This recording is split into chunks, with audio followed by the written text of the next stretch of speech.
yang memperkaya kehidupan kami. Berkati kami semua yang ada di tempat ini. Berkati yang mendengarkan kebenaran-kebenaran firman-Mu.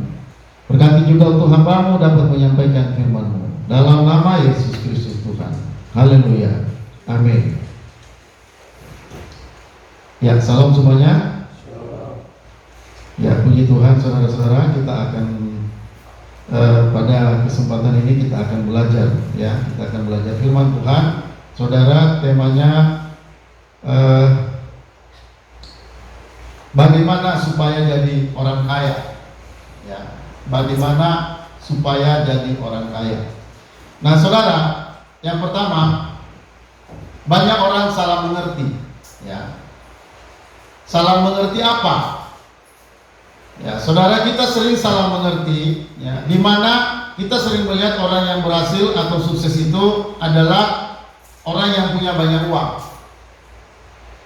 ya, punya jabatan, punya gelar, populer dan sebagainya. Nah, itu yang kita pahami. Itulah orang yang berhasil. Itulah orang yang sukses. Ya. Nah, saudara, pengertian atau pemahaman ini di hadapan Tuhan adalah salah besar. Ya. Jadi pengertian seperti itu adalah salah. Sering orang yang berhasil di dalam Tuhan kelihatannya tidak berhasil dalam pandangan dunia. Ya. Jadi saudara, orang yang berhasil di dalam Tuhan, ya, dalam pandangan Tuhan berhasil, tapi dalam pandangan manusia itu tidak berhasil. Ya. Orang-orang yang kaya dalam Tuhan, ya, malah orang dunia melihat tuh miskin, lemah, tidak punya apa-apa. Ya. Tetapi saudara, orang yang miskin dalam pandangan dunia itu adalah orang kaya dalam pandangan Tuhan. Makanya ada firman Allah berkata, orang-orang yang bodoh di dalam Tuhan, ya, itu orang-orang sebenarnya orang-orang kuat. Ya.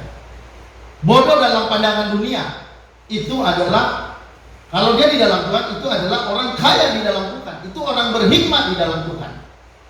Ya. Maka karena itu kita perlu berhati-hati dalam hal ini, supaya kita jangan salah menilai orang. Ya. Jadi saudara, ini perlu kehati-hatian. Kita hidup sebagai orang percaya. Ya. Orang percaya punya penilaian. Dalam menilai sesuatu bukan menilai berdasarkan ukuran manusia. Menilai sesuatu bukan berdasarkan ukuran kita, tapi saudara menilai sesuatu itu dari ukuran Allah. Ya. Jadi jangan salah dalam menilai. Ya, ada lagu dunia berkata, jangan kau salah menilai. Ya, itu orang dunia saja begitu. Dia nggak mau kalau dia dinilai salah. Ya. Nah saudara, kita juga dalam itu nggak boleh salah menilai. Ya. Jadi kalau kita melihat saudara orang-orang kaya dalam dunia, orang-orang sukses dalam dunia, tetapi mereka bukan orang-orang yang percaya dalam Tuhan, tapi berhasil secara dunia, mereka di hadapan Tuhan itu bukan orang kaya. Mereka di hadapan Tuhan bukan orang berhasil. Di hadapan Tuhan mereka adalah orang-orang lemah.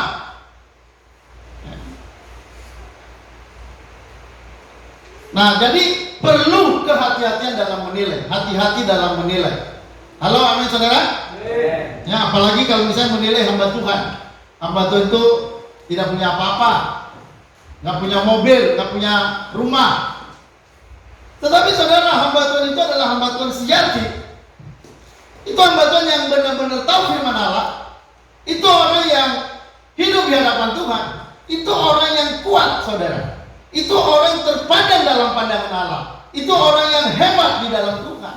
Tapi dalam dunia menilainya lemah. Ya, makanya hati-hati anak perempuan menilai seseorang.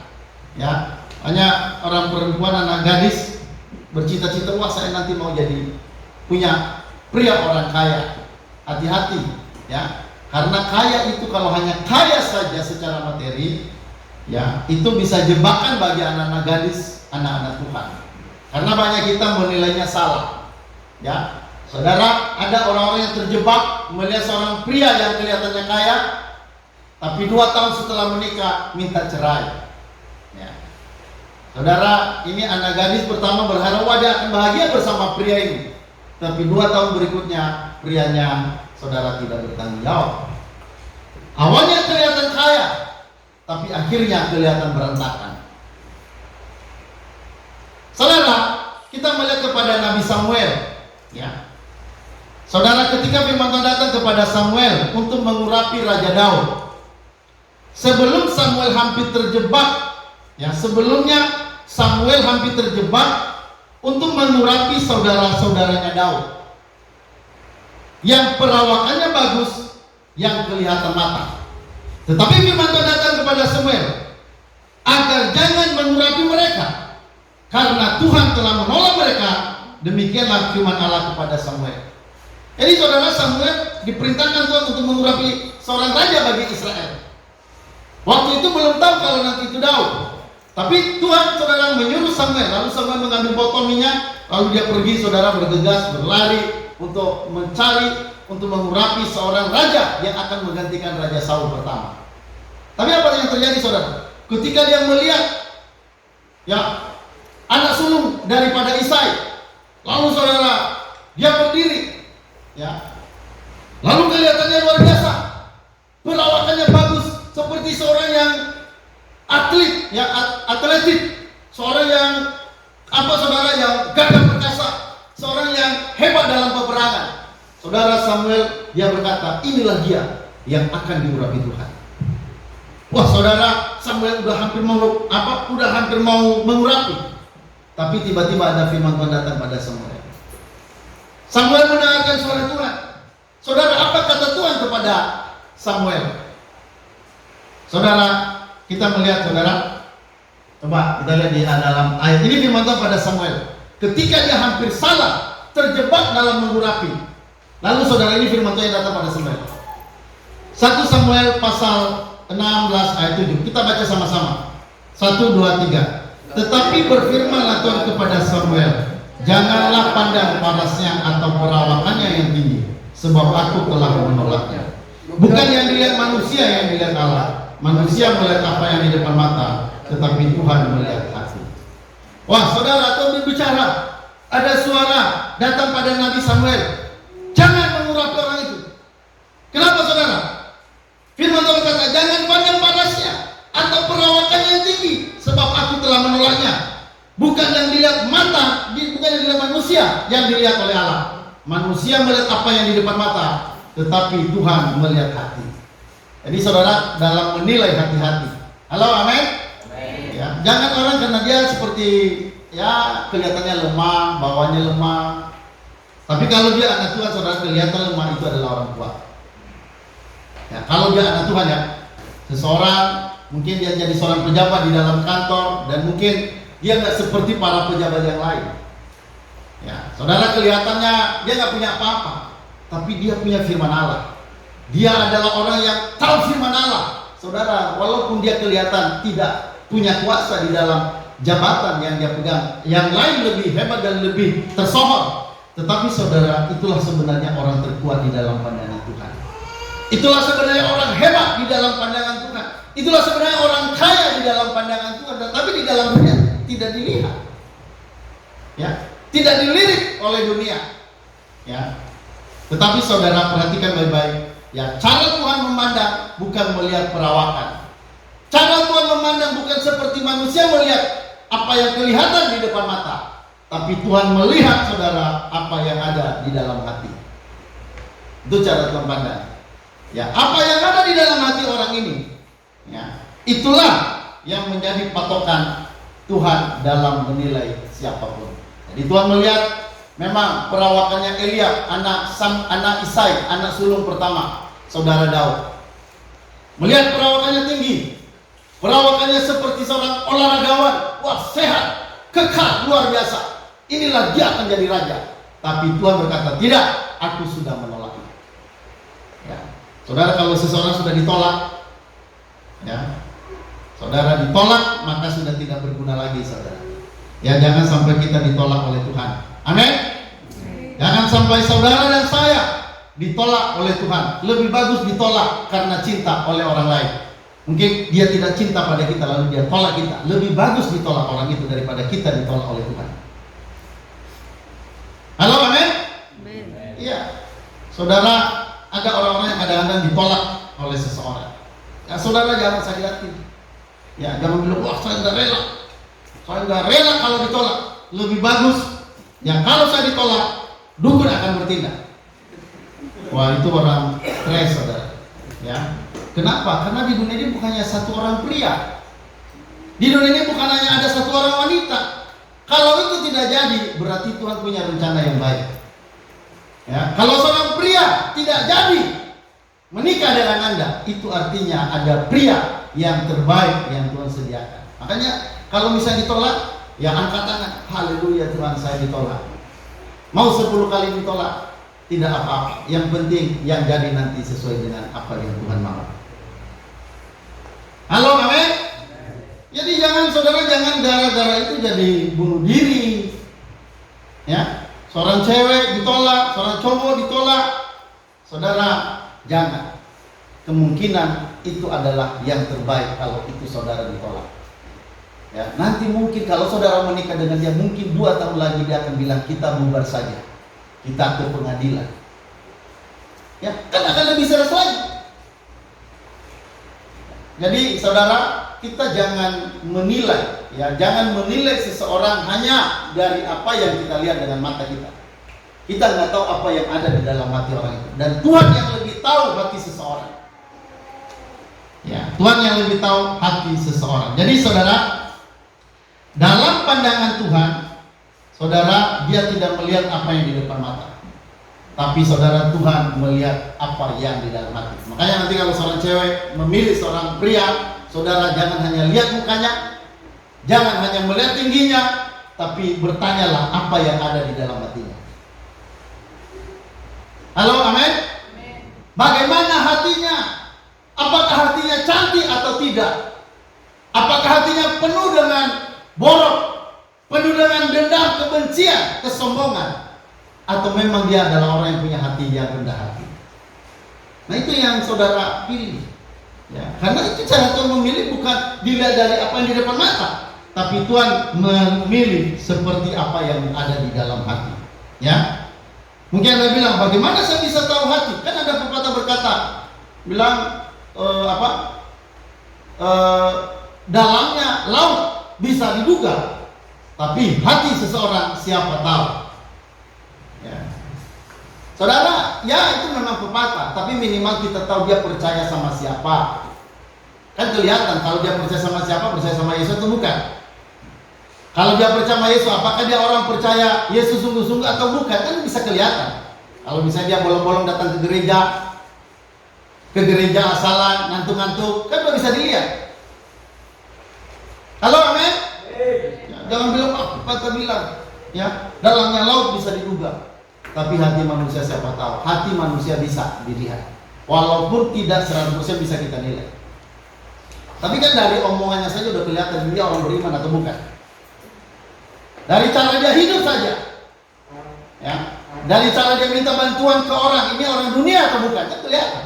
Ini anak Tuhan bukan. Bagaimana kesopanannya, ada enggak? Kan kelihatan.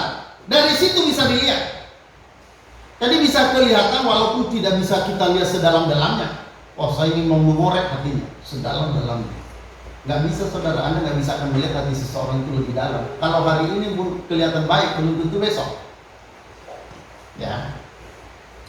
Nah, saudara, sering banyak orang salah pengertian dalam menilai seseorang. Menilai siapa yang disebut orang kaya, siapa yang disebut orang hebat. Ya. Saudara, Nabi Samuel pun hampir terjebak. Jangankan kita, Nabi Samuel hampir terjebak.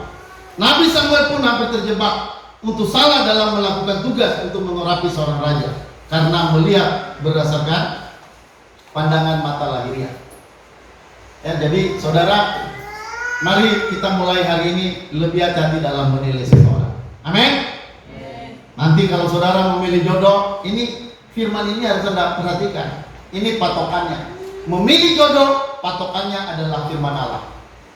Kalau salah memilih jodoh, maka Anda pun akan mengalami masalah-masalah banyak hal di kemudian hari. Ya.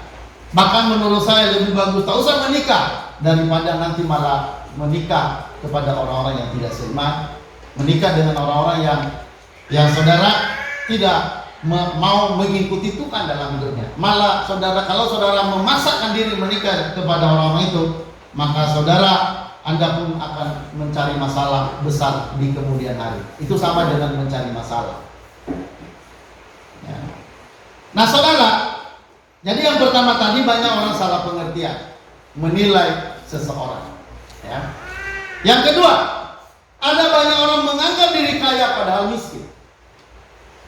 Biasanya orang yang punya pandangan dirinya kaya kan banyak uang, pintar, ya, terkenal, ya. Mereka menganggap diri kalau begitu lalu mereka berarti kaya, punya rumah, punya banyak harta, punya mobil dan sebagainya. Mereka menilai diri kaya. Kita juga menilai orang itu juga kaya. Ya, saudara, perhatikan bagaimana yang sebenarnya menilai seseorang, menilai manusia di hadapan Tuhan. Banyak orang mengira diri kaya, hebat, pintar. Tetapi kalau kita menilai menurut pandangan Tuhan, sebenarnya kita miskin, melarat, buta. Ya, maka untuk itu saudara jangan salah menilai. Ya. Nah saudara, kita baca Wahyu pasal 3 ayat 17. Ayo kita baca sama-sama. Wahyu 3 ayat 17. 1, 2, 3. Karena engkau berkata, aku kaya dan aku telah memperkaya diriku dan aku tidak kekurangan apa-apa.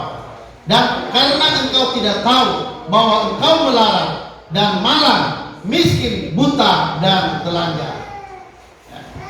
Ini saudara dikatakan karena engkau berkata, aku kaya, aku telah memperkaya diriku dan aku tidak kekurangan apa-apa. Jadi saudara, orang yang menilai dirinya ya dari kesuksesan dunia, ya, saudara, dia kaya, dia menganggap diri kaya, dia menganggap diri berhasil. Ya. Saudara, tetapi di dalam pandangan Tuhan ya, dikatakan, dan karena engkau tidak tahu bahwa engkau melarat, malang, miskin, buta dan telanjang. Saudara, di pandangan Allah, orang itu buta, miskin, malang, dan telanjang. Saudara, itu cara pandang Tuhan beda. Orang dunia melihat dirinya kaya. Kita melihat orang dunia luar biasa, punya jabatan, punya kekayaan, segala macam mereka punya.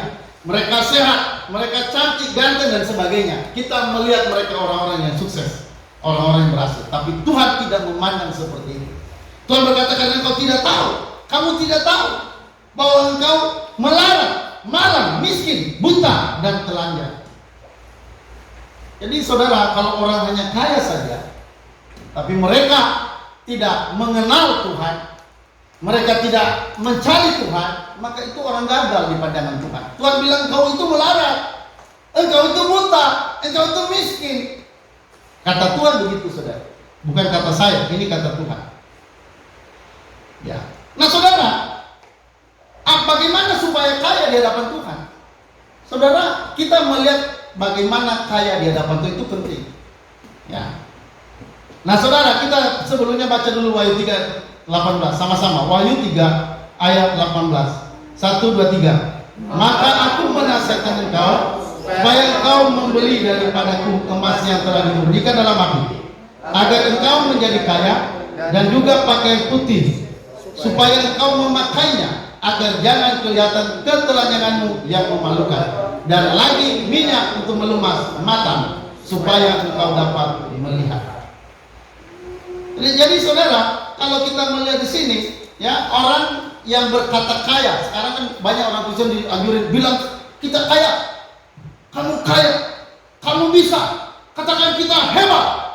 Ini kan khotbah-khotbah para pendeta biasanya seperti itu. Katakan saudara, kita hebat. Katakan saya bisa. Saudara, perhatikan siapa yang dikatakan orang hebat di hadapan Tuhan. Siapa yang dikatakan orang kuat di hadapan Tuhan. Saudara, orang yang kuat, orang yang hebat dalam pandangan Tuhan itu berbeda dengan apa yang dikatakan kaya oleh orang dunia. Ya, berbeda. Saudara, malah kebalikannya. Orang dunia bilang, ini kaya, ini orang kaya, saya hebat, saya bisa. Saudara, tapi di dalam Tuhan itu malah dibilang miskin, melarat, telanjang, buta. Ya, maka saudara dikatakan di sini, ya perhatikan saudara, di dalam ayat Wahyu pasal 18, maka aku menasehatkan engkau supaya engkau membeli daripadaku emas yang telah dimurnikan dalam api. Ya, apa itu saudara? Beli emas yang telah dimurnikan di dalam api. Apa itu? Halo? Apa itu emas yang telah dimurnikan di dalam api? Kita beli itu katanya. Itu adalah firman Allah. Ya, firman Allah itu adalah emas yang telah dimurnikan dalam api. Firman itu adalah keluar dari mulut Allah. Alkitab kita itu adalah tulisan firman Allah. Alkitab kita itu adalah firman yang keluar dari mulut Allah. Saudara, itulah firman Allah yang saudara yang bisa dikatakan sebagai emas yang murni. Jadi emas murni itu saudara, itu adalah firman Allah, emas yang murni. Alkitab berkata, aku menasihatkan engkau supaya engkau membeli daripadaku emas yang telah dimurnikan dalam api. Ya, selanjutnya kata agar engkau menjadi kaya dan juga pakaian putih supaya engkau memakainya agar jangan kelihatan ketelanjanganmu yang memalukan, dan lagi minyak untuk melumas matamu supaya engkau dapat melihat. Jadi saudara, apa itu emas murni? Apa itu minyak? Ya, apa itu pakaian putih dan sebagainya? Saudara, semuanya itu adalah firman Allah. Ya, makanya kita pernah mendengarkan apa kata Daud? Firman-Mu melebihi daripada ribuan keping emas dan perak. Daud seorang raja yang hebat, raja yang sibuk, tapi dia juga raja yang tahu firman Allah. Dia yang menganggap bahwa firman Allah melampaui daripada emas dan perak. Makanya kita melihat tulisan Daud yang pertama dalam kitab Mazmur. Apa katanya? Ya, berbahagialah orang yang tidak berdiri ya di jalan orang fasik, yang tidak duduk dalam kumpulan pencemooh, ya, yang tidak berjalan menurut nasihat orang fasik, tetapi yang kesukaannya ialah merenungkan firman Tuhan siang dan malam. Ya. Ia akan seperti pohon yang ditanam di tepi air, yang akan mengalirkan akar-akarnya ke tepi batang air, yang akan berbuah pada musimnya dan tidak kering pada musim kemarau, dan apa yang dia perbuat berhasil. Saudara, Daud sampai menulis begitu. Dia menulis seperti pantun, tapi itu pantun firman Allah. Itu syair firman Allah. Dia menulis dalam bentuk pantun. Yang kesukaannya ialah merenungkan firman itu siang dan malam. Saudara, saya mengira, saya merenung bagaimana seorang raja yang hebat, raja yang luar biasa, tetapi kok bisa mencintai firman Allah. Saya kadang-kadang merenung, kok bisa? Dia sibuk luar biasa. Dia sibuk mengatur pemerintahan, dia sibuk mengatur tentara, dia sibuk mengatur rakyat, tetapi kok bisa dia bisa merenungkan firman?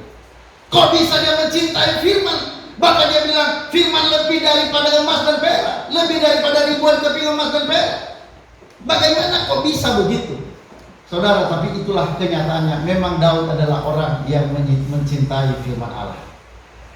Kalau saudara dan saya di sini adalah seperti Daud, walaupun Anda adalah orang yang berasal dari kampung, mungkin kampung dari paling kampung, ya. Ada kampung kan, tapi kan ada orang yang paling kampung lagi. Kalau bisa dibilang kampungan,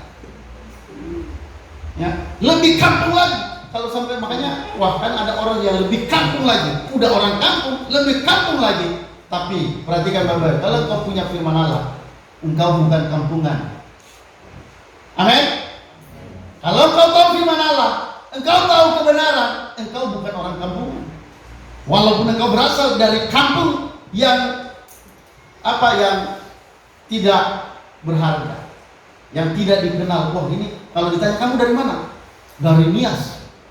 Hah? Dari Nias? Nias itu Papua ya?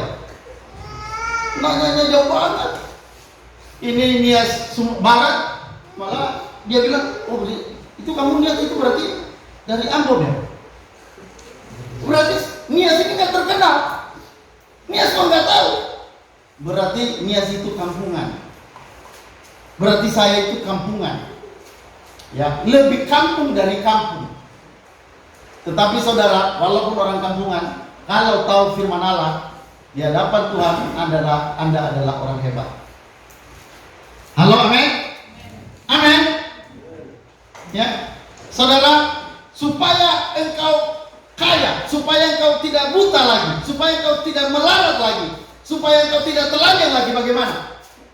Ya, Tuhan bilang, belilah emas yang murni. Ya, apa itu emas yang murni? Bukan emas yang di jari, bukan emas kalung di leher. Ya. Tapi saudara, itu adalah firman Allah. Ya, itu yang harus saudara dikalungkan, bukan di luar hati, tapi di dalam hati.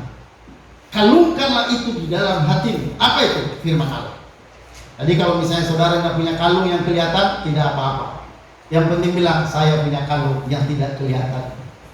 Amin saudara? Kalau misalnya Anda dilihat orang, nggak punya apa-apa. Anda melihat muka orang itu seperti buang muka, sinis terhadap Anda. Dalam hatimu bilang, dia tidak tahu, di dalam hati saya ada kalung yang tidak terlihat. Wah, itu luar biasa saudara. Ya, tapi kan orang hari ini mana mau kalau hanya kalung yang tidak kelihatan. Maunya kan harus kalung yang kelihatan, kalau bisa berkarat-karat. Iya kan? Memang saya juga pernah minjam kalung orang ya saudara. Parahnya beberapa hari saya pinjam.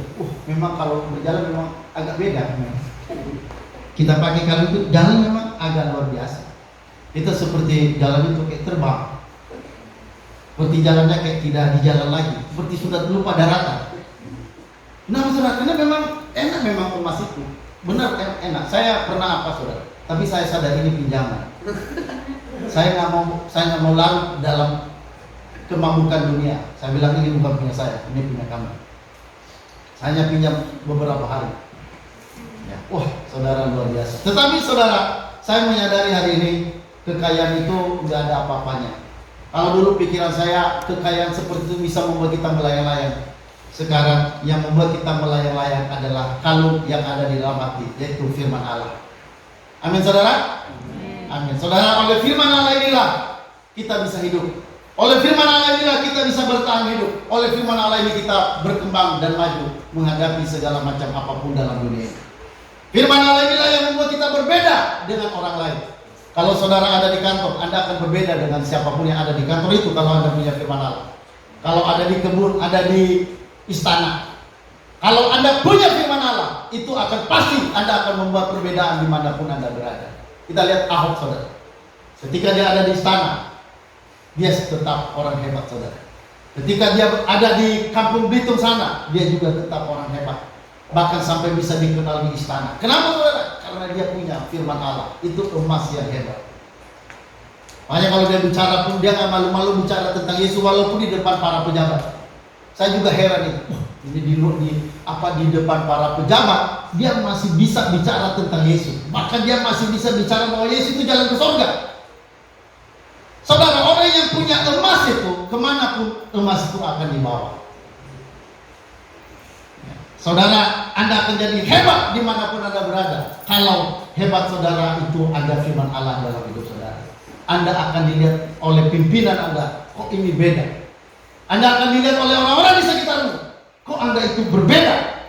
Kenapa saudara? Karena Anda punya kekayaan sejati yang sebenarnya, yaitu emas yang murni, yang telah dimurnikan dengan api. Dan itu adalah firman Allah. Firman Allah yang keluar dari mulut Allah. Firman Allah yang menciptakan langit dan bumi. Ya. Jadi saudara, bagaimana saudara? Ya, cara pandang dunia. Orang dunia mengira dia kaya. Orang dunia mengira dia hebat. Orang dunia mengira dia karena jabatan tinggi, maka dia merasa diri hebat. Dia seperti orang berada di atas.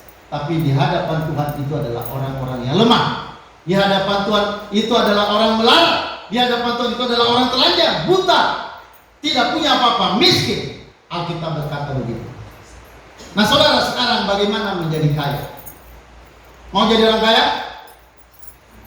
Nah, makanya tadi judulnya bagaimana menjadi kaya. Saudara, kita lihat bagian C. Agar jadi kaya di hadapan Tuhan. Ayo saudara, kita baca bagaimana jadi kaya di hadapan Tuhan. Amsal 23 ayat 23. Sama-sama kita baca. 1, 2, 3. Belilah kebenaran dan jangan menjualnya. Demikian juga dengan hikmat, didikan dan pengertian. Ya, saudara, belilah. Apa saudara yang perlu dibeli? Kebenaran. Firman Allah itu harus dibeli. Ya, saudara, mendapatkan firman ini harus dengan cara beli. Kalau Anda tidak mau berkorban untuk mendapatkan firman Allah, Anda tidak bisa dapat. Saudara, kalau hanya belajar asal sekedar belajar tentang firman Allah, Anda pasti tidak tahu firman Allah. Anda tidak akan mendapatkannya. Maka karena itu dikatakan belilah kebenaran. Kita harus beli kebenaran. Maksudnya beli itu apa? Kita harus berkorban. Ya, saudara harus korban untuk firman itu, karena menggali firman itu butuh tenaga. Waktu kita baca pertama sekali itu berat, ngantuk luar biasa. Kita baca itu malas luar biasa. Tapi karena Anda tahu firman Allah itu emas yang murni, Anda akan kejar. Walaupun ngantuk, Anda paksakan diri tidak ngantuk. Anda paksakan diri untuk belajar membaca firman Allah. Ya. Satu hari ini Anda sudah kelewat tidak baca kitab, Anda akan baca lebih dulu. Anda cari firman Allah, belajar firman Allah, bukan sekedar belajar, bukan sekedar baca, bukan sekedar berbicara firman Allah. Banyak orang bisa bicara firman Allah, tetapi belum tentu firman Allah yang sesungguhnya yang dia sampaikan. Kenapa saudara? Karena dia tidak mendapatkannya dari dia menggalinya. Banyak orang saat ini saudara dengarkan, banyak pendeta hari ini memang mereka mengirim-ngirim ayat, mengirim-ngirim firman Tuhan, memposting-posting firman Tuhan khotbah-khotbah.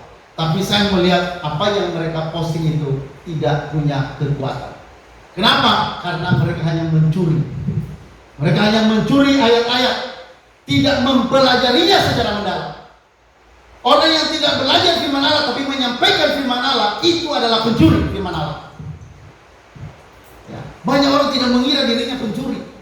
Kenapa? Karena dia mengkhotbahkan, yang dia khotbahkan itu bukan hasil dari pencariannya, bukan hasil dari penggaliannya, bukan hasil dari kerja keras menggali kebenaran firman Allah, tapi hanya memposting-posting. Belum lagi saudara, ada orang memposting bukan lagi pendeta-pendeta yang diposting, bukan khotbah-khotbah pendeta, tapi yang diposting saudara itu orang-orang yang bukan pendeta, tapi yang menyampaikan kebenaran-kebenaran yang sifatnya umum. Misalnya Helmi Yahya, misalnya Helmi Yahya bilang bagaimana jadi kaya, saudara harus rajin dan segala macam. Saudara itu diposting masuk ke dalam grup hamba-hamba Tuhan, pendeta-pendeta. Siapa lagi orang-orang berhasil secara dunia seperti Khairul Tanjung, anak Singkong. Itu yang punya televisi Transmart hari ini. Dia orang kaya. Memang dia orang baik, dia rajin. Tapi saudara, apapun yang dia sampaikan itu bukan firman Allah. Memang ada kebenaran secara umum, tapi itu bukan kebenaran sejati. Saudara, banyak pendeta malah tidak menyampaikan khotbah, malah dia mengutip ceramah-ceramah atau ajaran-ajaran liberal. Motivasi dari motivator yang hebat yang berhasil secara dunia. Itu diposting ke dalam grup-grup anak-anak Tuhan, grup-grup para pendeta. Dan para pendeta senang banget dengan kata-kata motivator seperti itu. Aneh saudara, itu disamakan kata-kata motivasi yang dari liberal, yang dari sekuler, dari dunia, itu disamakan dengan firman Allah. Saudara, nggak sama firman Allah dengan apapun kata-kata hebat, kata-kata bijak dari dunia ini, dari orang-orang hebat cara dunia, itu tidak sama dengan kata firman Tuhan yang ada di dalam Alkitab. Karena Alkitab itu saudara melampaui daripada pikiran manusia. Memang firman Allah bisa masuk akal, tapi tidak semua bisa diterima akal. Masuk akal, firman Allah itu masuk akal, tapi tidak semua mampu untuk diterima akal. Kenapa? Karena firman Allah melampaui daripada akal. Firman Allah itu lebih tinggi daripada langit. Firman Allah itu lebih dalam daripada lautan. Tidak bisa diukur saudara, firman Allah itu tinggi luar biasa. Maka kalau kita mengutip ya kata-kata bijak, kata-kata motivasi dari motivator-motivator hebat dalam dunia, kita kutip dan kita sampaikan itu ke jemaat, itu kan sama aja menyesatkan. Sama aja kita menyuruh orang-orang untuk mencari dunia. Nah, saudara yang dikasih, ya, kita benar-benar harus beli firman Allah. Amin, saudara. Beli itu artinya menggali firman Allah, membaca firman Allah dengan sungguh-sungguh. Bahkan saudara perlu referensi-referensi buku-buku yang bagus, karena memahami Alkitab itu tidak mudah. Kalau saudara belum ketemu, itu sulit memahami Alkitab. Banyak orang yang baca, asal baca dia bingung, akhirnya dia sesat. Banyak orang-orang yang baca Alkitab akhirnya jadi dukun. Iya, ya kalau menyembuhkan orang sakit dia pakai Alkitab. Lalu ada orang datang, kamu sakit apa? Dia cerita, ya saya kemarin sakit ini pinggang, sakit jantung segala macam, ya tiba-tiba pingsan dan sebagainya. Lalu saudara dia buka Alkitab.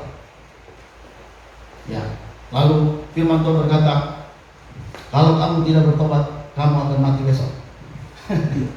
Makin takut lagi dia, makin tak mau mati. Saudara, dukun itu saudara, walaupun dia pakai Alkitab, walaupun dia berdoa dalam nama Yesus, tapi kalau yang namanya dukun, saudara, itu tetap tidak berkenan pada Allah. Walaupun dukun yang Alkitab atau dukun orang Kristen. Saya lucunya lagi, oh di Prinsewu itu sana Pak, ada siapa? Itu orang Kristen. Ngapain? Oh dia bisa nyambungkan tulang-tulang yang patah. Hebat Pak orang Kristen itu, benar-benar Kristen gitu Pak. Benar-benar Kristen. Dukun benar-benar Kristen.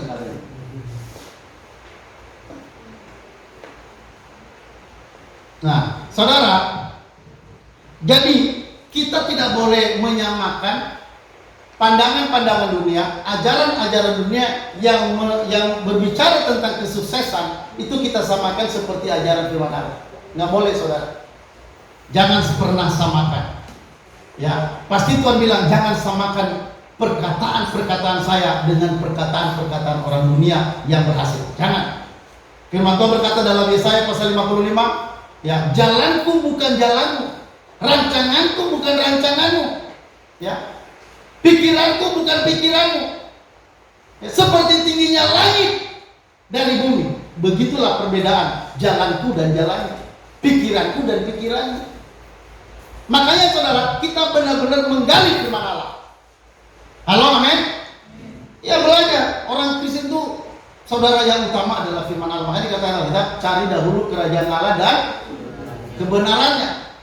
Cari dahulu kerajaan Allah dan kebenaran. Perhatikan kata kebenaran. Kebenaran itu apa? Firman. Cari kebenaran. Jadi kalau orang bilang dia Kristen sejati, orang Kristen sejati dia akan belajar kebenaran. Dia akan belajar Alkitab. Dia akan menggali Alkitab. Kalau kita bicara tentang keselamatan, dia senang. Wah, luar biasa ajaran keselamatan. Tapi ada pendeta-pendeta hari ini, kalau kita sampaikan ajaran keselamatan, dia bilang, udah, tak usah bicara-bicara itu. Stop. Jangan bicara-bicara keselamatan. Wah, mengerikan. Pendeta jangan bicara keselamatan. Ini luar biasa, dalam gereja hari ini tidak ada bicara keselamatan. Padahal ajaran inti Alkitab adalah keselamatan. Tapi hari ini di mimbar-mimbar gereja tidak diajarkan keselamatan. Yang dikhotbahkan di mimbar-mimbar gereja hari ini, bagaimana menjadi sukses, bagaimana disembuhkan, bagaimana diberkati. Saudara, yang disampaikan bukan bicara tentang keselamatan, bukan bagaimana Yesus mati buat orang-orang supaya setiap orang percaya hidup kekal. Bukan itu yang dikhotbahkan. Hari ini saudara, ajaran-ajaran dunia masuk ke dalam mimbar-mimbar gereja. Ya, saya lihat saudara itu, wah, teman-teman kalau udah memposting, udah postingannya yang aneh-aneh. Memang bagus-bagus ajarannya. Memang bagus. Itu ajaran-ajaran dunia, pantun-pantun dunia, kata-kata bijak, kata-kata hikmat dunia. Tetapi itu kalau dilihat dengan firman Allah, itu tidak masuk. Tidak masuk hitungan. Itu jauh di bawah standar Alkitab. Makanya dikatakan, belilah kebenaran, jangan menjualnya. Demikian juga dengan hikmah, didikan dan pengertian. Makanya orang-orang tua, perhatikan, orang-orang tua kalau punya anak, saudara jangan asal menyerahkan anakmu ke gereja. Belum tentu di gereja itu menyampaikan firman Allah. Saudara, orang tua pertama bertanggung jawab untuk menyampaikan firman Allah kepada anaknya sendiri. Jangan serahkan tanggung jawab itu kepada orang lain. Memang ada sekolah minggu, tapi jangan serahkan sepenuhnya itu kepada guru sekolah minggu, karena belum tentu guru sekolah minggu mengajarkan kebenaran sejati. Maka untuk memberi yang terbaik buat anak-anak, orang tua harus mengajarkan firman Allah, mulai anak itu dari kecil. Anda gagal kalau Anda tidak membawa anak-anak itu kepada firman Allah, untuk mengenali Tuhan, untuk mengenali firman Allah sejati. Anda gagal. Anda adalah orang tua yang gagal. Ya, banyak orang tua yang tidak menyadari ini. Kenapa saudara? Karena banyak orang tua lebih senangnya nonton TV, ya, nonton berita dunia, nonton ini itu. Mereka tidak punya kesempatan untuk belajar firman Allah, sehingga mereka tidak bisa lagi menyampaikan firman Allah kepada anak-anaknya. Akhirnya anak-anaknya pergi ke sekolah minggu, pergi ke gereja. Di gereja juga tidak ada penyampaian firman Allah yang serius. Ya, hanya sekedar nasihat-nasihat. Firman Allah disampaikan di gereja hanya sekedar nasihat-nasihat. Tidak ada penekanan-penekanan utama siapa Tuhan, bagaimana keselamatan kita, itu tidak diajarkan. Malah saya bilang tadi, tema-tema gereja hari ini di khotbah di mimbar-mimbar itu kebanyakan hanya masalah berkat. Ya, kalau gereja-gereja lain yang hari-hari ini mereka cerita tentang penglihatannya, cerita tentang mukjizat, cerita tentang kesembuhan, cerita tentang keajaiban-keajaiban Tuhan, itu yang hanya disampaikan. Padahal itu saudara, itu yang paling penting itu bukan itu. Yang paling penting itu kematian Yesus. Kenapa harus menyampaikan kematian Yesus? Karena kematian Yesus itulah yang membebaskan kita dari dosa-dosa. Kematian Yesus inilah yang membebaskan kita dari hukuman neraka. Tapi kematian Yesus hari ini tidak disampaikan lagi. Kenapa? Karena banyak kemakmuran, kebebasan, bagaimana sejahtera, bagaimana sehat, bagaimana menjadi kuat di tengah-tengah gelombang dunia. Itu tema-temanya. Saudara, kita jangan membawa tema-tema yang sekuler. Marilah kita membawa tema-tema Alkitab. Tema Alkitab itu adalah bicara tentang keselamatan. Ya. Tema Alkitab, saudara, adalah Injil keselamatan, bukan Injil kemakmuran. Injil keselamatan. Ya. Jadi kalau manapun kita pergi, kita memberitakan Injil, bukan sekedar hanya menjanjikan hal-hal kesehatan, hal-hal kesembuhan. Tapi saudara, kita menjanjikan pada mereka, kalau kau percaya pada Yesus, engkau pasti selamat. Itu yang dijanjikan, itu yang disampaikan kepada orang hari ini. Saya kalau kemana-mana saudara bertemu orang, saya akan alihkan pada keselamatan. Walaupun nanti kami mulai bicara-bicara hal umum, tapi pada akhirnya saya akan arahkan pada keselamatan. Saya bilang, dunia ini akan berakhir, kita pun nanti akan mati. Harta yang kita cari untuk apa nantinya? Saya bilang begitu saudara. Dan akhirnya saya bilang, yang utama adalah keselamatan jiwa. Apakah saudara sudah selamat belum? Saya akan pertanyakan begitu pada orang. Apakah Anda sudah dapat hidup kekal belum? Anda sedang mencari dunia, Anda sedang mencari segala macam hal di dunia ini. Tapi saya akan bertanya pada akhirnya. Tetapi saya mau tanya, apakah Anda sudah dapat hidup kekal belum? Dan biasanya orang belum mengerti sampai ke sana. Itu adalah kesempatan saudara untuk berbicara. Halo, amin? Saudara bilang, itu hidup kekal itu yang terpenting. Ya, kalau kau dapat segala sesuatu dalam dunia, tapi belum dapat hidup kekal, nanti Bapak akan mati masuk neraka, selama-lamanya menderita panas di sana.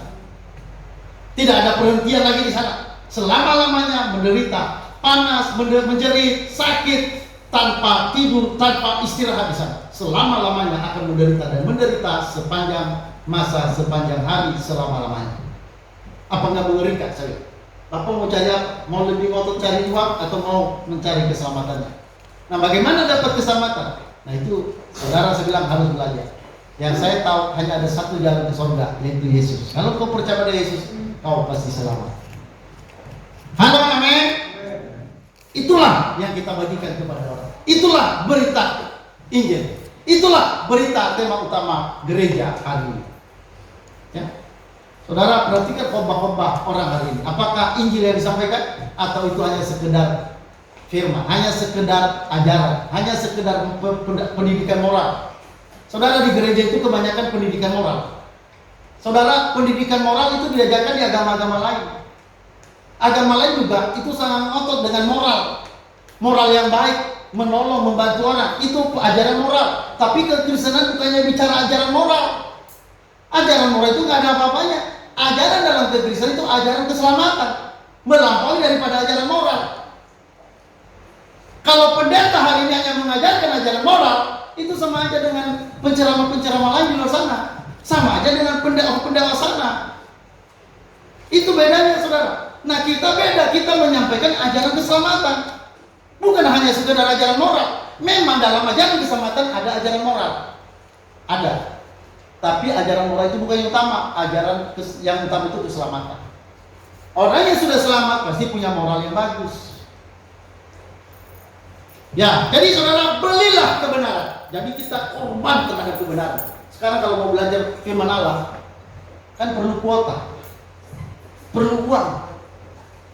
Ya, sebentar kuota habis, beli lagi. Nggak ada kuota, nggak bisa dapat ajaran-ajaran firman yang bagus. Mau belajar sendiri, belum tentu tak bisa. Maka kita membutuhkan pengorbanan. Ya, kita butuh pengorbanan. Saudara, saya belajar Alkitab, maka saya membeli tab yang agak besar ini. Ini harganya sekitar ya di bawah 10 juta. Kenapa? Karena kalau hanya pakai teks pakai HP kecil, mata saya udah nggak seperti anak muda lagi. Kadang-kadang saya harus gini-gini lagi. Susah. Maka saya harus beli ini. Terpaksa harus korban uang. Ya, harus korban. Kalau saya nggak beli, bisa-bisa saya nggak bisa baca Alkitab. Kalau saya bisa baca Alkitab dari HP kecil, tapi gini-gini. Jadi, ya, Matius pasal 7 ayat 1 sampai 21. Ini bacanya. Tapi kalau ini kan tidak perlu begini-gini lagi, udah begini aja. Karena hurufnya besar. Halo, amin. Amin. Ya, dengan ini juga saya bisa menulis. Ini tulisan-tulisan ini karena ada ini. Kalau nggak ada ini nggak bisa nulis ini. Jadi butuh pengorbanan. Halo, amin. Ya, banyak orang sih uangnya dipakai untuk yang lain. Kalau dipakai untuk belajar firman nggak masalah. Uang habis banyak untuk firman Allah nggak apa-apa.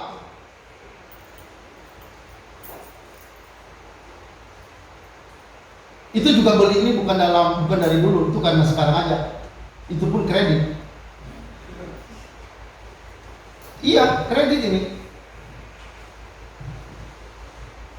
Ya memang harus berkorban. Untuk belajar firman Allah itu harus berkorban. Ya, orang tua untuk mengajar firman Allah kepada anak harus berkorban belajar. Belajar dulu baru bisa sampaikan kepada anak. Kalau anak kita hanya berhasil secara dunia, tapi mereka tidak tahu firman, itu adalah orang gagal. Itu orang miskin, itu orang melarat, itu orang telanjang, orang buta di hadapan Tuhan. Ya, agar jadi kaya di hadapan Tuhan, maka saudara belilah kebenaran. Halo, amin.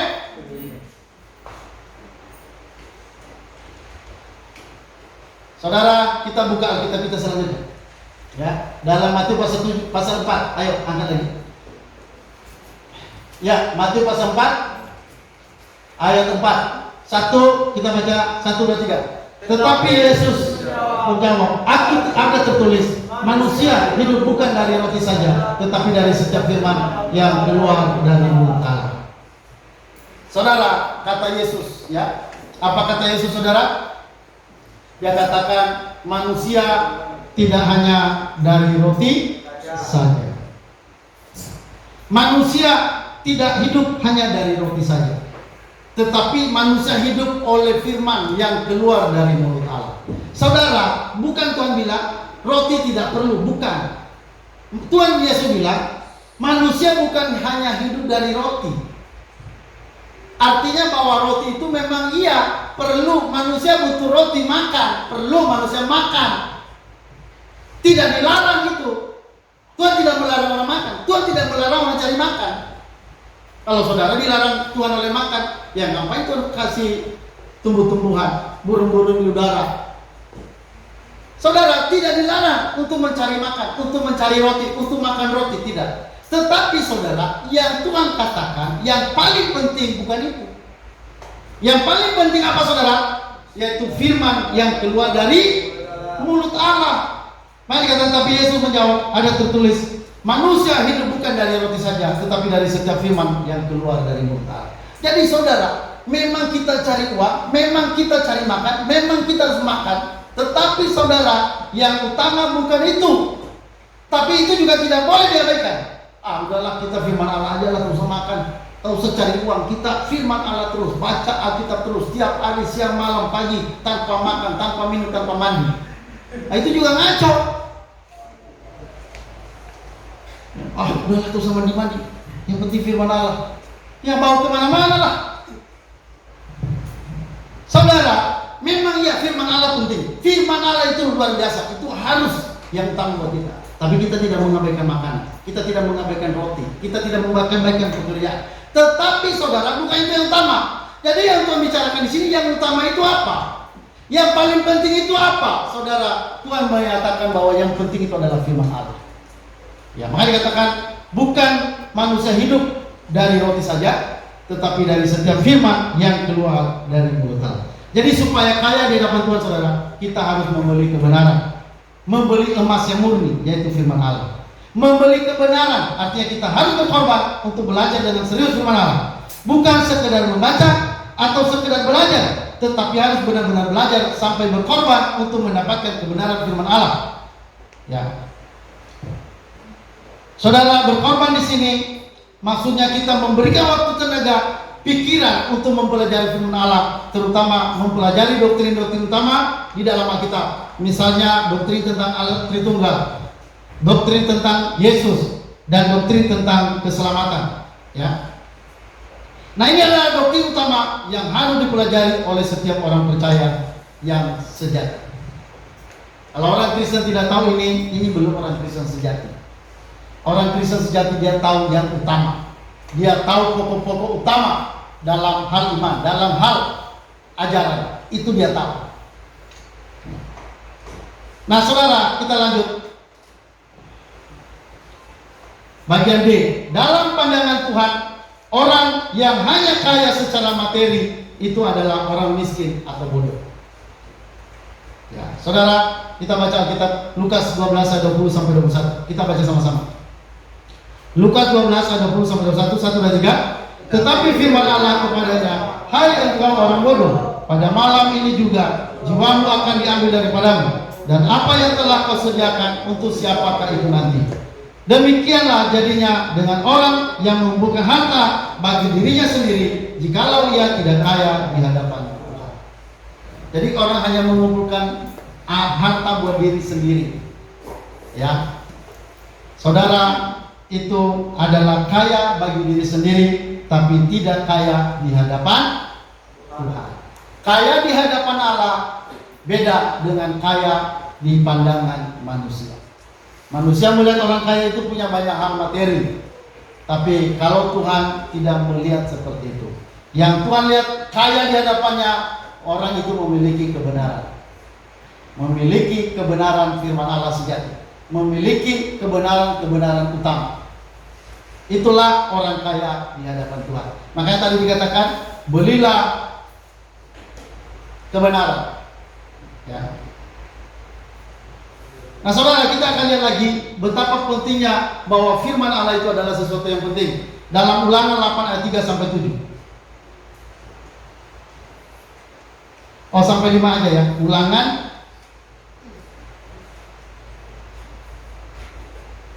berapa?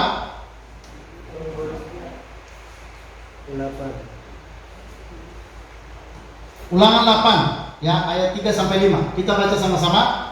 1, 2, 3.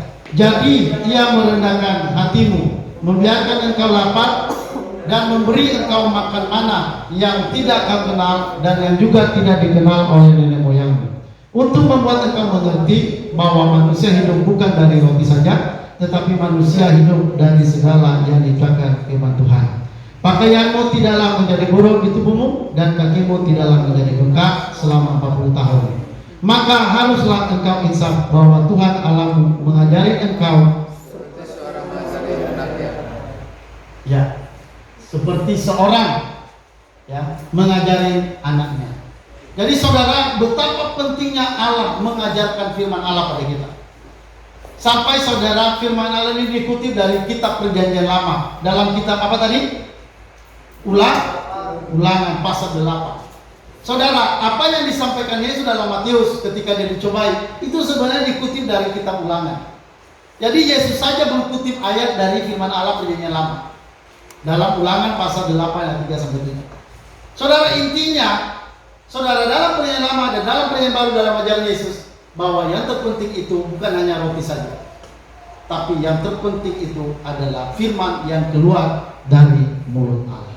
Saudara, kiranya itu yang terpenting dalam hidup kita. Siapapun kita, mau anak kecil, Anda adalah anak kecil, mana berkat?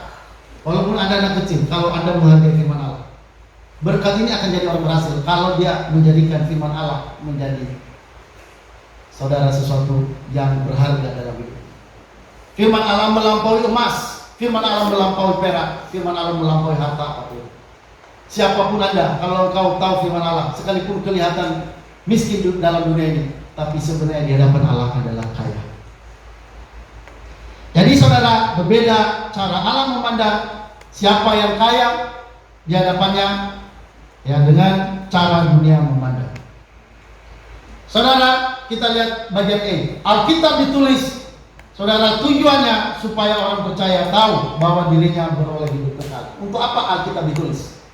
Supaya orang percaya tahu bahwa dia dapat hidup yang kekal. Hasil daripada penulisan Alkitab, hasil dari imanmu, saudara, yaitu di mana Anda tahu bahwa Anda tahu memiliki hidup yang kekal. Anda tahu Anda punya hidup kekal. Dan Anda tahu hidup kekal itu karena engkau percaya pada Yesus.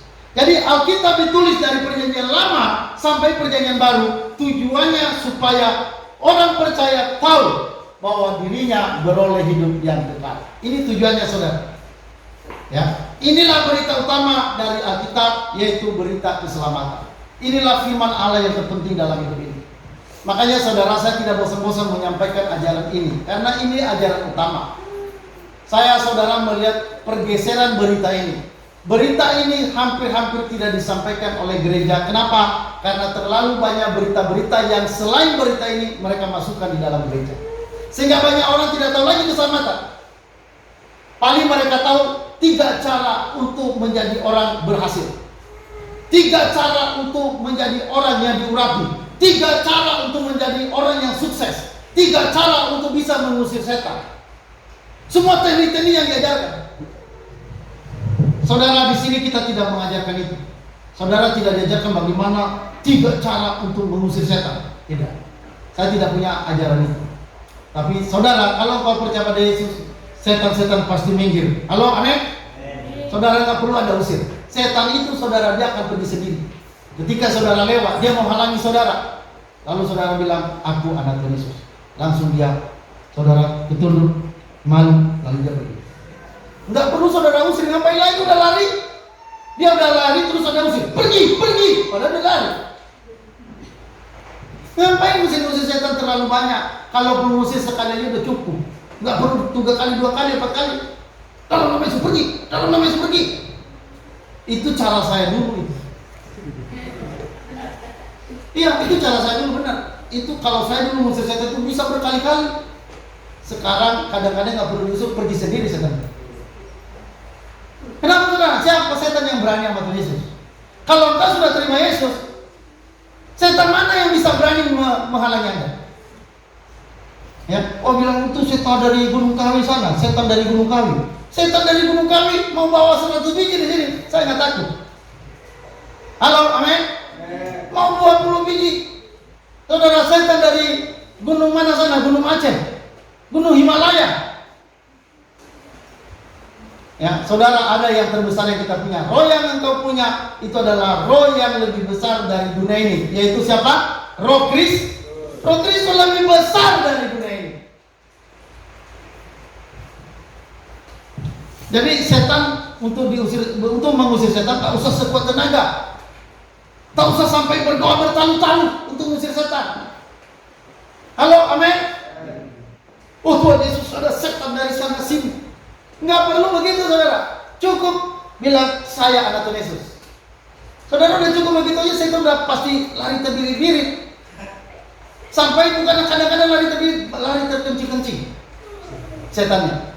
Kalau Anda bilang saya ini milik Tuhan Yesus, kau mau goda saya? Kalau berani sini, ya, setan nggak mungkin berani, saudara, sama saudara kalau engkau adalah orang yang percaya pada Yesus. Tapi kalau engkau adalah orang yang tidak percaya pada Yesus, saudara bukanlah musuh setan, tapi saudara adalah konconya setan. Saudara tidak bisa ngusir, karena namanya konco, masa saling mengusir. Setan bilang, kamu usir saya, kan kita koncoan. Jadi kalau kita milih Yesus, tak usah terlalu sampai keluar urat. Ada orang sampai keluar urat, musik setan. Uratnya sampai keluar kemana-mana. Kadang-kadang bukan lagi uratnya yang keluar, ludahnya juga keluar, kemana-mana keluar. Sampai orang di sampingnya juga kesempret.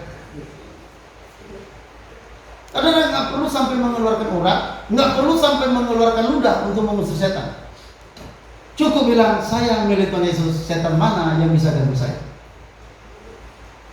Anda tidak usir, dia akan pasti lari terbirit-birit. Belum keluar kata-kata dari mulut Anda, dia udah pergi. Apalagi mengeluarkan satu huruf. Satu huruf saja, setan pasti takut pada Anda. Baru bilang-bilang, setan lanjut pergi. Halo, amin? Mana ada yang berani setan anak sama Anda? Tetapi pendeta hari ini, saudara lawan setan. Usir setan. Setan mana yang mau dia sudah lari? Dulu saudara saya waktu belum mengerti tentang kuasa Yesus, jadi saya ikut-ikutan dalam pengusiran setan. Saudara, kami tiba di sebuah rumah orang kaya. Lalu dia bilang, Pak, saya minta didoakan rumah ini. Saya punya teman pendeta. Pendeta ini getol-getol dalam mengusir setan. Dia dikenal sebagai pawang setan, suhu setan. Saudara, saya bergabung dengan dia karena memang dia hebat waktu itu. Saudara, saya duduk, dia banyak ngomong, saya diam saja. Lalu saudara mulai pengusiran setan, mulai pengurapan rumah, minyak-minyak diurapi, rumah-rumah semua. Berjalan saudara. Di situ merinding. Ada angin lewat. Langsung berdoanya begitu. Para pendeta makin apa mereka begitu bergejolak menghadapi setan. Saudara, dalam hati saya ketawa. Saya jadi ketawa dalam hati aja. Kenapa saudara? Karena angin yang lewat itu kan ada kipas angin. Ada kipas angin lewat, jadi angin kan berhembus. Waktu berhembus terasa dingin. Lalu orang itu bilang setan. Wah saudara, dalam hati saya sampai hari ini terkesan. Karena saya bilang, orang bilang angin aja, angin lewat bilang setan. Angin lewat merinding.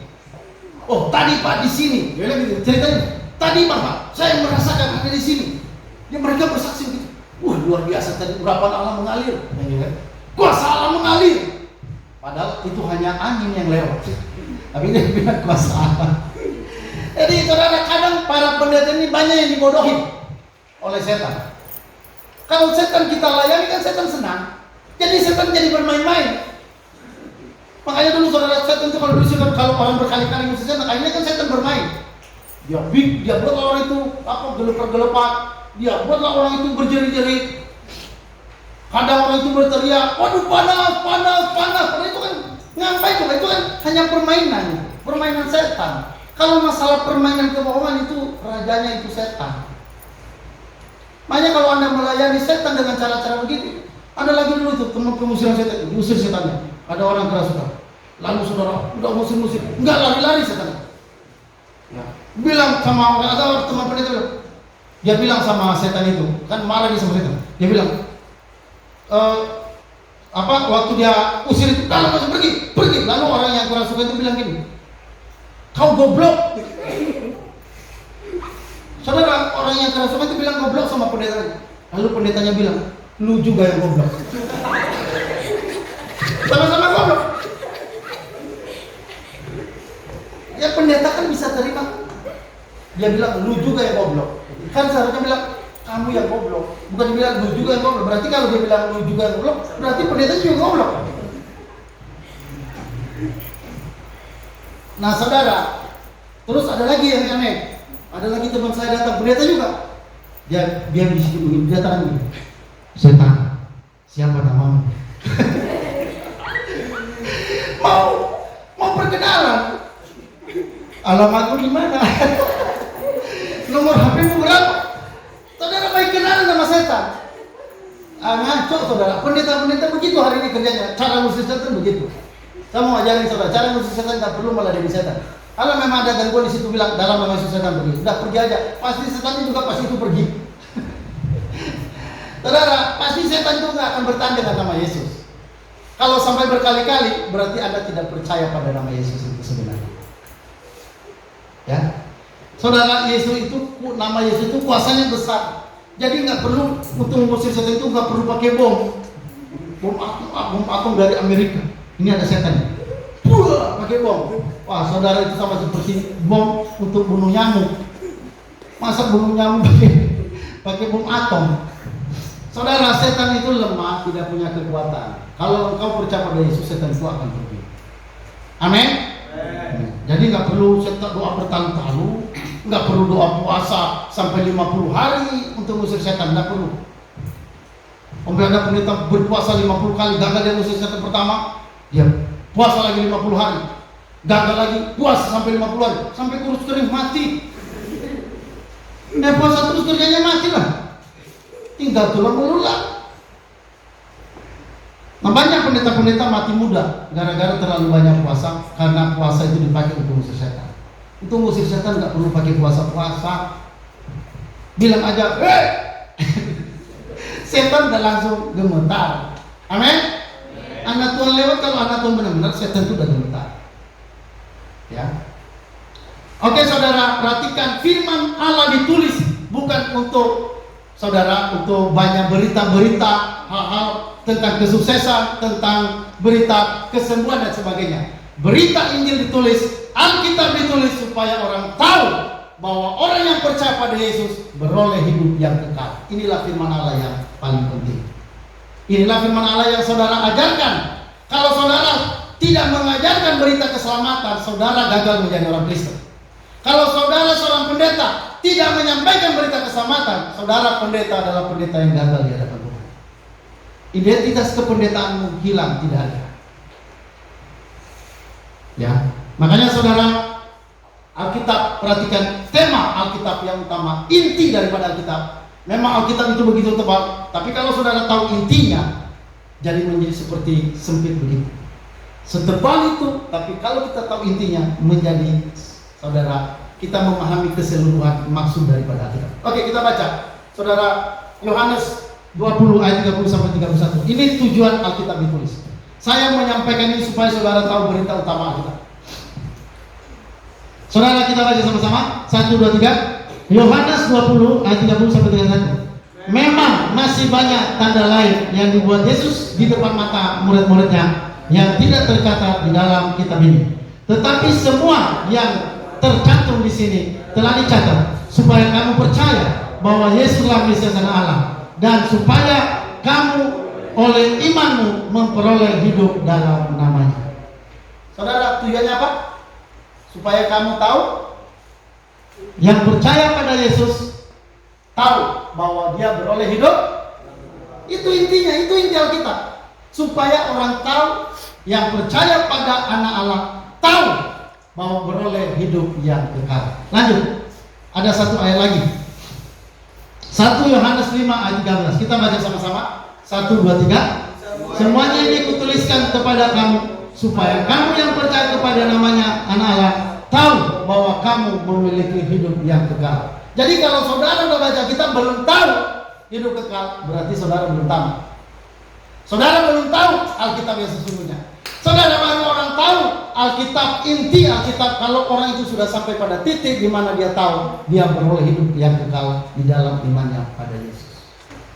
Jadi kalau misalnya kita cerita ini itu, yang dari timur barat, dari Aceh sampai Sabang, Merauke dan sebagainya. Kalau saudara banyak bicara tentang Alkitab, tapi saudara tidak tahu intinya, tidak menyampaikan intinya, saudara omong kosong. Apa yang saudara sampaikan itu semua omong kosong. Itu berita-berita yang tidak terlalu penting.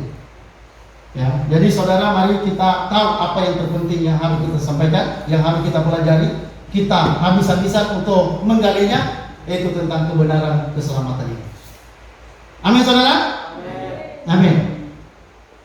Terus inilah firman yang utama untuk terus-menerus Anda ajarkan kepada banyak orang. Bukan ajaran-ajaran lain seperti bagaimana supaya hidup sukses secara dunia, kelihatan hebat, terus habis dari Budiman Zendat yang benar lama. Jadi saudara, untuk itulah semua Alkitab ditulis. Jadi orang harus sampai pada titik. Kalau orang udah tahu titiknya, intisari daripada Alkitab, orang itu akan menjadi orang yang luar biasa. Saudara sudah tahu intinya, tinggal saudara terus menggali lebih dalam lagi. Ya, saudara, jadi perhatikan, kaya di hadapan manusia, di hadapan Tuhan itu tidak kaya. Orang kalau hanya kaya secara harta, kaya secara lahiriah, saudara, di hadapan Tuhan itu orang miskin, orang melarat, orang buta, orang telanjang. Bagaimana supaya kaya? Firman Tuhan berkata, belilah kebenaran. Belilah kepadaku emas yang telah dimurnikan. Apa emas yang telah dimurnikan? Itu adalah firman Alkitab, firman kebenaran, firman yang keluar dari mulut Allah. Halo, amin? Firman yang keluar dari mulut Allah. Matius pasal 4. Manusia tidak hidup dari roti saja, tapi dari firman yang keluar dari mulut Allah. Jadi saudara, itulah yang kita perhatikan. Oke, itu aja kebenaran firman Tuhan yang kita bisa pelajari pada